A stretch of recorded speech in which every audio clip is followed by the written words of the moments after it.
Beardo Benjo. Man, things really do seem to be heating up in the world of VR. What a crazy week. Hello everyone, welcome back to the channel and welcome to this little VR news roundup video. Now I don't typically do these, or I don't religiously do these. I have for the longest time thought about doing a weekly or bi-weekly short VR news video, but there isn't always enough to talk about. And I don't want to push myself into a corner whereby I feel like I need to cover subjects that don't really interest me on weeks when not much is going on.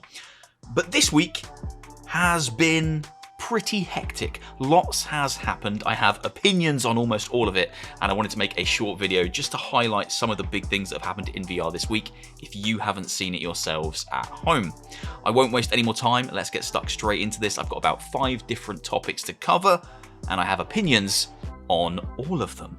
This year's Meta Connect, formerly Facebook Connect, is set to take place in just a couple of weeks' time on the 11th of October.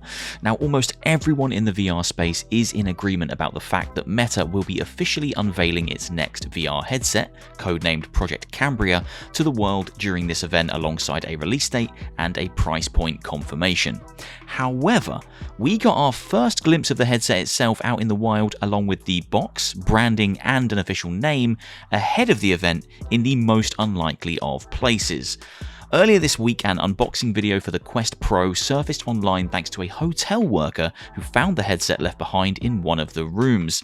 The hotel worker supposedly found the headset in a bag and proceeded to film himself unboxing the headset and showcasing the brand new tech off in the most low budget and hilarious way possible. As far as new product reveals go, this has to be up there with the very worst of them. Now, a lot was confirmed in this short unboxing video.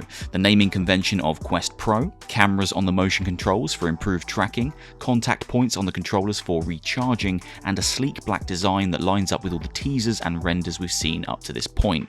It is worth bearing in mind, however, for all VR gamers out there, that this is not the Quest 3. The Quest Pro, or Project Cambria, is geared up to be Meta's prosumer VR headset, one that's designed with AR, productivity, social interaction within the metaverse, and work-based use cases in mind. It will of course play the Quest 2 library of games, but for those looking for a gaming upgrade, this might not be it.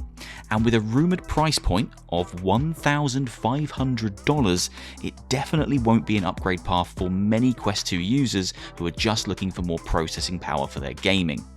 Now, it's unknown at this stage who left the headset in the hotel room, but according to the worker, it was reunited with the developer who left it behind, but not before the terrible unboxing video was shared for the whole world to see. PlayStation VR 2 is coming, and just this week we got to hear and see some first-hand early impressions of the hardware, along with, I would assume, some of the launch game lineup from a bunch of different gaming outlets and one very cool VR content creator. Good job, Mike. Now, my personal excitement for PSVR 2 is off the charts. I am slightly concerned about how easy it will be to get hold of one when they eventually announce the pre-orders are going live, but as a VR user who is primarily interested in the gaming aspect of the technology, the PSVR 2 is the headset that has most of my attention right now. The power that Sony wields within the gaming world is phenomenal, and they have the ability to bring some truly next-gen experiences into VR, along with some powerhouse IPs from first-party and third-party studios. The launch lineup is already looking pretty solid, with Resident Evil Village, Horizon Call of the Mountain, Demeo, Star Wars Tales from Galaxy's Edge, Resident Evil 4 Remastered. Yes, I do think PSVR 2 is aiming for a March release, and Resi 4 might just line up with it, along with whatever unannounced titles PlayStation have up their sleeve. So, what did everyone have to say about these early impressions? Well, the good news is it's a strong and mostly positive start for Sony's new VR headset. Across the board, those who went hands-on seem to be in agreement for the most part on all of the same pros and cons. Pros were the weight of the headset, with some remarking that it felt lighter than the Quest 2, the stunning OLED screen with its bright colours and sharp visuals, the haptics and adaptive triggers in the controllers which added a deeper sense of immersion, and the overall quality and presentation of the experience in-game. Many remarked at how Resident Evil Village VR and Horizon felt and looked like a true AAA VR experience. However, there were a few cons as well. The single USB-C cable connection is still a point of contention and did come up in a few of the write-ups as feeling like a bit of a backward step. Some noted some slight haziness at the edges of their field of view inside the headset, and others mentioned that the haptics paired with everything going on inside the headset could be a tad overwhelming for newcomers. But to be honest, if anything, that sounds like a massive plus to me. The more immersive and overwhelming, the better. If you haven't yet checked out these first impressions videos, I would highly recommend watching Mike from VR Oasis take it for a spin. With his years of experience and dedication to the VR scene, he's beautifully positioned to give a well-rounded and concise breakdown of what he went hands-on with. His video is stellar and he's an all-round great chap. However, it wasn't all good news from Camp Sony this week. Controversially, in the most recent episode of the official PlayStation podcast, Hideaki Nishino, Senior Vice President of Platform Experience at PlayStation, confirmed that PSVR games are not compatible with PSVR 2 because PSVR 2 is designed to deliver a truly next-generation VR experience. Now, this news came as a shock to a large portion of the VR community, especially those who own a decent back catalogue of PSVR titles who were hoping they'd be able to run these games on their shiny new system with enhanced visuals and a far better control scheme. But herein lies the problem. The original PSVR was such a unique and in many ways janky VR system. Sony never even developed true VR controllers to complement the headset and instead relied on the already available Move controllers, a set of 2 cylinders with round light orbs on the top. It was a cumbersome control scheme devoid of any joysticks that relied on the tracking of the light orbs to function. This meant that developers of PSVR games had to get creative with the ways in which the players would move their character around, either by tilting the Move controller itself like a giant joystick or using the 4 face buttons X, square, circle and triangle to move forward, back, left and right. Some games opted to use one Move controller, some used both, and some didn't use them at all, instead opting to use a DualShock 4 controller. With the PSVR 2's much more conventional VR suite of features and a very similar control setup to the popular Quest or Rift design, the task of getting all existing games working on this vastly new system is a far larger one than is usually the case when it comes to backwards compatibility. My own personal view is this: it's sad that the blanket response from Sony is that PSVR games will not be compatible, but it isn't surprising. Backwards compatibility is an incredible thing, and it's great to see it so high on the priorities of gamers as the gap in console generations feels smaller and smaller. However, with PSVR to PSVR 2, the hardware that the games were designed for is so vastly different and oddly unique that consideration needs to be taken to the time, manpower and redeveloping that would need to go into each of these old PSVR games to get them running on the new system. I do, however, believe that we will still see some PSVR classics make their way to PSVR 2. Games like Walking Dead Saints and Sinners and Hitman 3 that have existing PCVR ports built to play on incredibly similar VR headset systems to the new PSVR 2 will likely make the leap, but that decision will likely be left to the devs themselves to make, and I wouldn't be surprised if these ports were repackaged and sold rather than delivered free of charge, but only time will tell. Another new VR headset might be about to enter the fray as PICO is set to showcase their next big thing on the 22nd of September.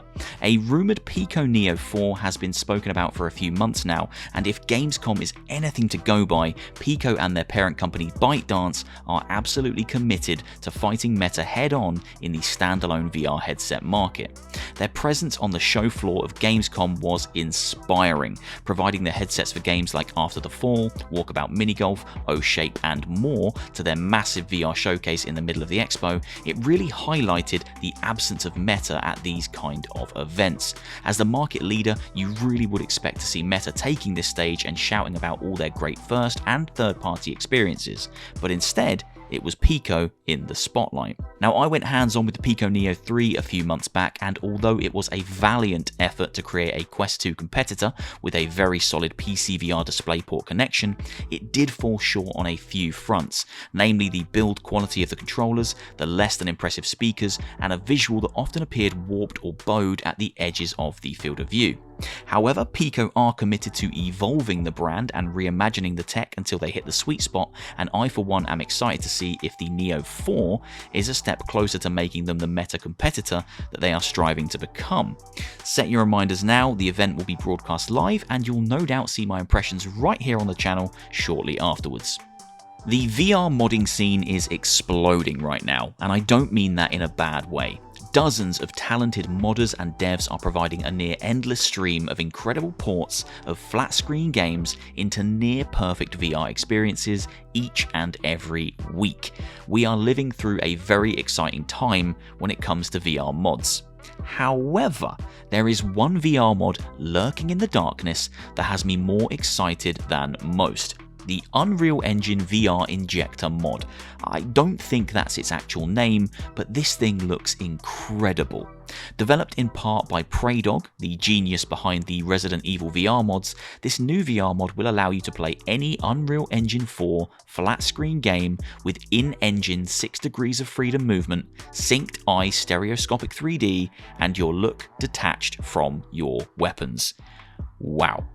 The implications of this mod are a little bit mind-blowing, and I've actually started hearing a few say it should also work with the Unreal Engine 5 games coming soon, meaning the scope for potentially playing an amazing selection of upcoming flat games, Callisto Protocol, cough cough, is looking very promising.